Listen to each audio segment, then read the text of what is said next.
A cliffhanger going into a break that's going to last how many months? Because let's be real, summer is June, July, or August. So a cliffhanger going into a break, fire everybody at own. Fire.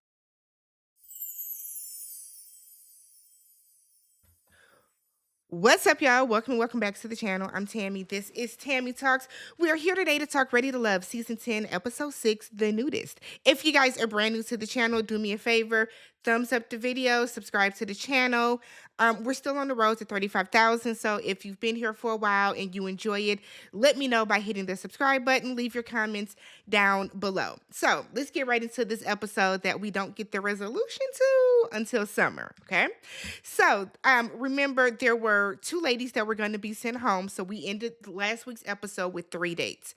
Cam took out Sahara, Eddie took out Coley, and Jay took out Rocky. So Rocky is the first lady to be sent home. She takes it in stride. She said, "Look, I'm sad, but I'm still hopeful that my husband is out there somewhere for me. I'm sure you will find somebody, Rocky. You will land on your feet, sis." She knows that there are things that she needs to work on, and she is willing to do that. Growth, okay? Maturity. Awesome. We then get Coley, who knew her time was coming, and Coley had a little bit of an attitude, a little twinge of an attitude, but Coley was like, "That's cool. I love that." I said, "Oh." Not you love it. So she says she's glad that she was given a second chance by the gentleman, and she will go somewhere and find a man that appreciates her. And yes, you will, baby. You will find you somebody. It's cool. We then get to Sahara staying. Now, I want to say this. It seems at this point, Sahara is staying for the men's entertainment and the men's enjoyment, and I don't like that. And what I mean by enjoyment, I mean by they just want to be able to like shit on her or something. Because y'all don't like Sahara. Let's be very clear. The guys don't like Sahara. The only guy that is remotely somewhat interested in Sahara is Cam. It's Cam. So why leave her there to have to go on dates with men that don't like her? I thought that was weird. If anything, they should have given Rocky another chance. But so Sahara gets to stay, and Sahara was like, "Look, I'm overhearing what the men are saying about me." So she was like, "Let's just wrap this up." Cam said, "Look, why are you giving me the energy?" Sahara was like, "It's not about you, so why are you making it about you?" Y'all know how I feel about Cam. Cam has a bit of condescending energy that I don't like. I don't like his tone. I don't like that he didn't give Sahara the space and the opportunity to be upset. She feels the way about it because every week the guys are saying the same thing about her, but y'all are still keeping her around. So what is the point, right? So what is the point? To me, it doesn't make sense. So Sahara feels like she's being chastised by the men and now by Cam week after week about what she needs to change. She feels like all she can do is be herself. She feels that she is being herself. So I can understand her frustration. So she's telling Cam she doesn't want to talk about it anymore. For whatever reason, he's taking it personal, and he's like, she doesn't take feedback well. She's not listening to me. It's really in the way that you delivered the feedback to Cam. Let's keep it 100. The way that the way that Cam talks to Sahara is condescending. It is, to me, in my opinion. He does have an air of, "I'm telling you what you should do, so you should bow at my feet and thank me." That's how it comes across. So he's like, "Look, you're going to alienate the only person that even is still somewhat rocking with you." And if I was Sahara, I would have eliminated myself right then and there. I would have, because if you're the only person that's still rocking with me, right? And you talking to me the way that you're talking to me now, then there's nobody here for me. There's nobody here for me. So the ladies meet up, and Tommy wants the ladies to explore the guys that are their second option and to have open and honest conversations with them. So we start off with Deona, rude AF. Now, y'all said Deona was rude initially when she spoke to Cam. I didn't see it, okay? I didn't think she was rude in that conversation, but I am always open to admitting when I am wrong. I was wrong. Deona's rude. She's rude. So they go horseback riding. She takes Hussein. So they have a conversation about deal breakers. And Hussein was like someone that's selfish in a relationship. Deanna said, my deal breaker is non-communicators. So Hussein was like, yeah, because I feel like, you got to have communication. She was like, I ain't going to hold you, but you don't seem like a good communicator. You seem like the type to wait until you're triggered and then kind of word vomit what the issue is. And I was like, whoa. Whoa. I didn't like that at all, Deanna. I thought that was super childish of you. I thought that was petty. I thought it was rude. It was unnecessary, complete unnecessary behavior. Because, one, who are you to tell this man what you think he does when you don't know him? You don't know him. That was so, I didn't like that.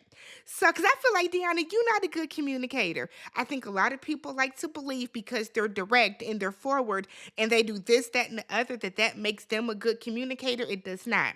Just because you blurt out whatever is on your mind doesn't make you a good communicator any more than the person that sits back and chooses to think about what they want to say before they say it. So, Hussein. Oh, so then Deanna was like, because look, I don't text when I'm at work because, I'm in my zone. Hussein feels like within you're in a relationship with your job. And to Hussein's point, he feels that, if you have some downtime at work, you can send a text.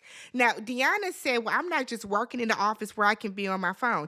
As a corporate girlie myself, that was a little shady. Okay, because I think people have a big misconception about what we do when we work in the office, right?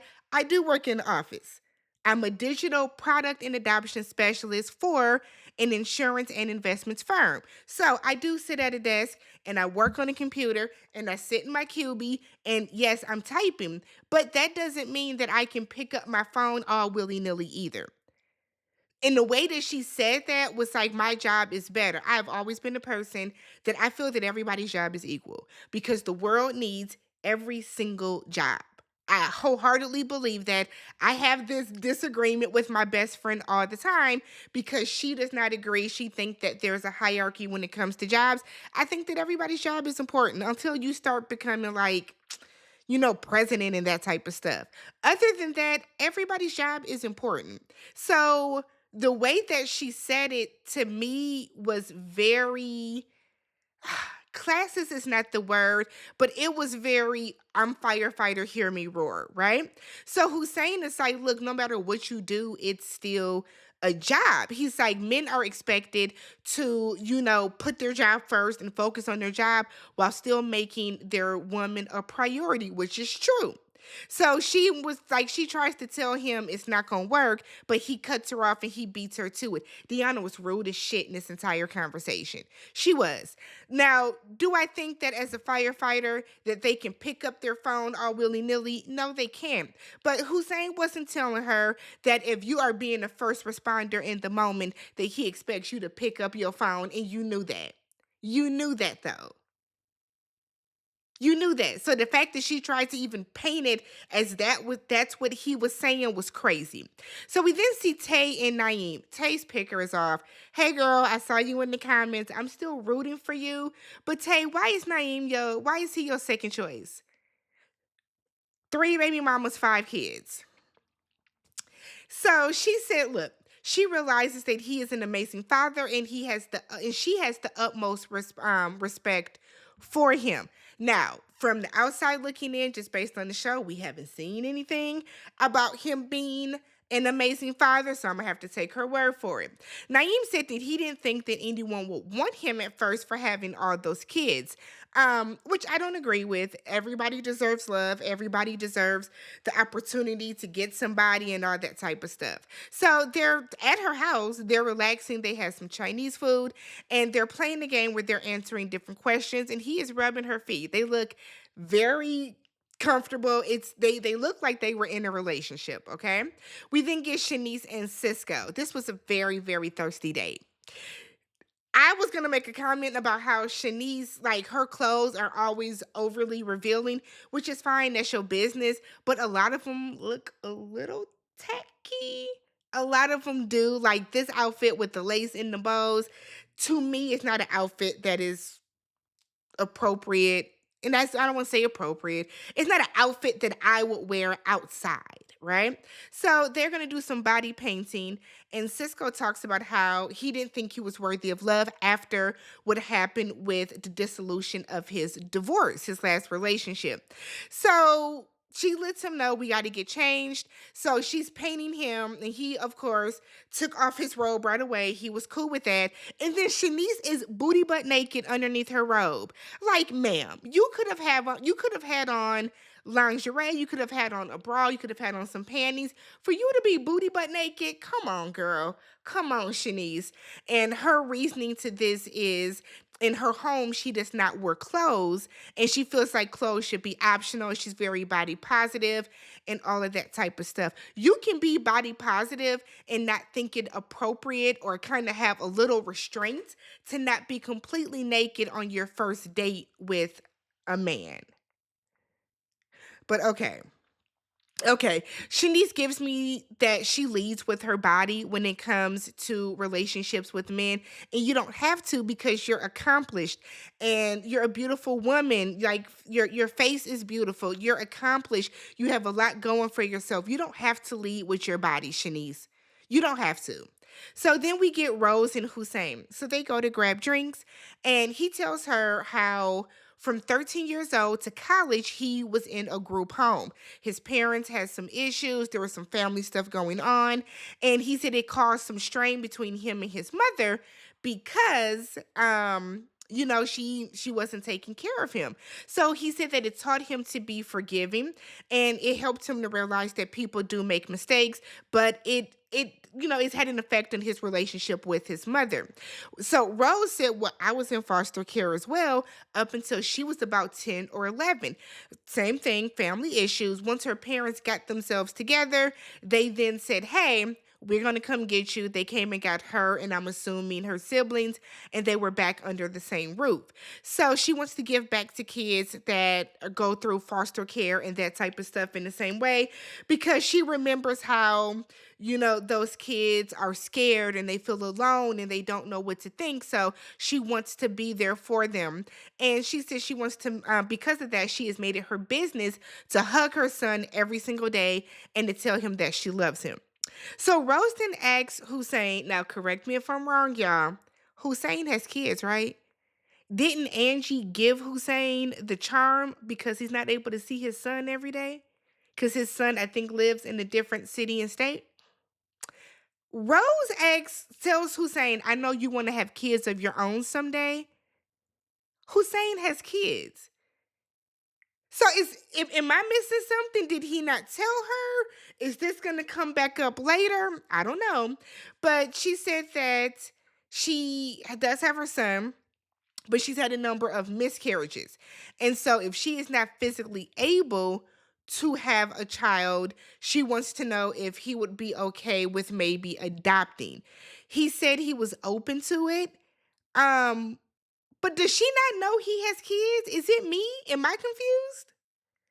Somebody please clarify that for me in the comments. So we then get Angie and Eddie. So they go out to dinner, and he gives her a gift of a journal. So he said, look, he loves her as a mother and how serious she takes it. And he also loves that they are able to connect on the fun part. Eddie is all about having big fun. That's what Eddie wants to do, okay? So she was like, so what are your deal breakers? Eddie had to take a sip of wine to he had to wet his whistle so he can get ready. I said, oh, it's going to be some bullshit then. So basically, Eddie said that he believes the woman should be cooking and cleaning, and he doesn't want to deal with that type of stuff. So Eddie, if you are single now, who is cooking and cleaning at your house? Do you pay for a service? Because if you're paying for a cleaning service, cool, we can keep paying for the cleaning service then. But I hate when men have this misogynistic view of, well, if I'm at the house, and especially if both of are working, because Angie works. So if both of us are working, why am I the only one expected to cook and clean? Now, if Angie is a housewife and she, is not going out of the house every day to work, sure. If y'all have that agreement, that y'all have that agreement. But for you to be like, I don't want to do that, that's woman work. How do you eat and keep your place clean now. That was interesting. So Angie then talks about how her exes are some of her best friends. She's friend with her exes.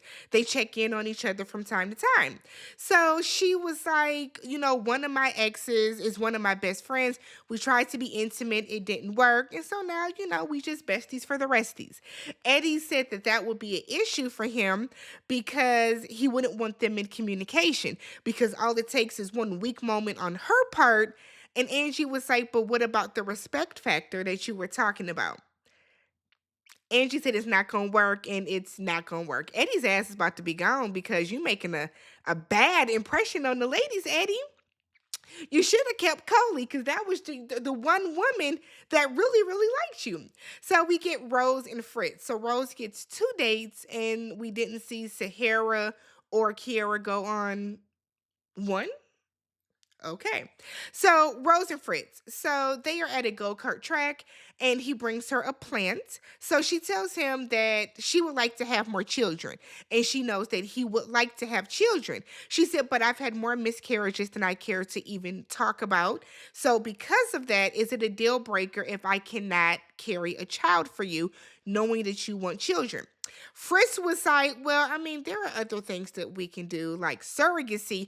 Rose gets all but aggressive about surrogacy. I don't want no other woman carrying my child. And no, that's off the question. I'm not doing that. It's about, okay, you don't want a surrogate, sis. That's fine. That's okay. It's okay. You don't have to do one. She wants to adopt. He's not open to adoption because for him, that is not going to satisfy his need to have a child of his own. She, once again, I'm not open to surrogacy, out of the question. So now she feels that it is not going to work with Fritz. Okay. I'm sure Fritz is thinking the same thing right now, sis. Truth be told, Rose and Sahara are the same woman, two sides of a coin. The only difference is Rose knows how to keep her representative going a little bit longer. Sahara doesn't have a representative. So we then see Tay and Cisco. So they go to an Asian restaurant. He can't use chopsticks. He was like, I wish they would have had a fork. You better do it the best you can. I can use chopsticks myself personally, but a lot of people cannot. So Tay apologizes for being distant at the block party. And he was like, look, I know that this is a journey. I get it. He knows what he needs to do to match her energy as far as like work ethic, money, maturity level. So she's like, look, I want marriage before kids. Do you want marriage? And he was like, I definitely want marriage. Yeah. So Tay feels that she doesn't want to hold him back from his career. Cisco said that, I get when I get the support that I need, it makes me go harder. Cisco needs a personal cheerleader. Cisco gives that he is the type of guy that if you are not bigging him up constantly, if you are not staying on his ass about what he needs to get done, stuff doesn't get done. Tay. Tay. Tay. Okay.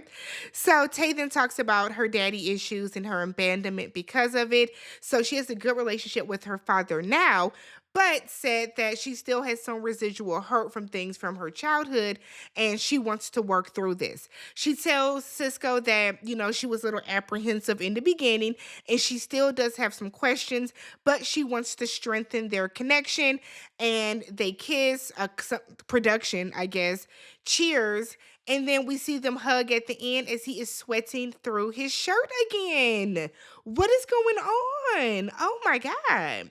So we get to the ladies' lounge. So Tay talks about her date with Naeem and said that, it went good. It went a little better than she thought that it was going to go. And that Cisco makes her feel warm and fuzzy on the inside. Shanice said, yeah, because when we were naked and we were body painting, I felt the same thing. And everybody was like naked. And Shanice was like, of course I was undressed. So Tay had to take a sip of wine for that because you didn't expect that, did you, sis? No, you did not. So in her confessional, Tay said, look, it doesn't sit well with me. I would like to know how they got to being naked, what happened, what were they talking about? I got some questions about what happened. So Deona said that she is not okay with Hussein. And I'm like, well, girl, Hussein ain't okay with you. Deona, you acted, a little bit of a donkey on that date, sis. So Rose was like, well, I like Hussein. Cool. Angie says she's not feeling Eddie. Tay was like, yeah, all he talks about is partying and drinking. Sahara was like, yeah, I just don't think Eddie is, ready for love. Deona was like, for you. You need to say he's not ready for love for you. Did you say that when you talked about Hussein, Deona? Maybe I missed it, but you didn't say that about Hussein. I feel like I feel like Deona and Shanice were punching down on Sahara, and that shit was whack. That shit was lame. Y'all didn't have a problem with what anybody else said, but y'all want to do it to Sahara. I didn't like that. I didn't like that at all. So Deona was like, well, me and Eddie have similar mentalities. Are you sure? Are you sure? So then Kiara said Fritz. She said that the poly life is what he exudes, is what he wants to do. That's what he likes. I'm just not here for it. Sierra said, well, Fritz texted me to make sure he had a vote. So said that Fritz was talking very differently about her in the men's lounge, but then texted me last night knowing that the women's lounge was coming up. So Deona was like, well, that's he say, she say. It's not your fucking business, Deona.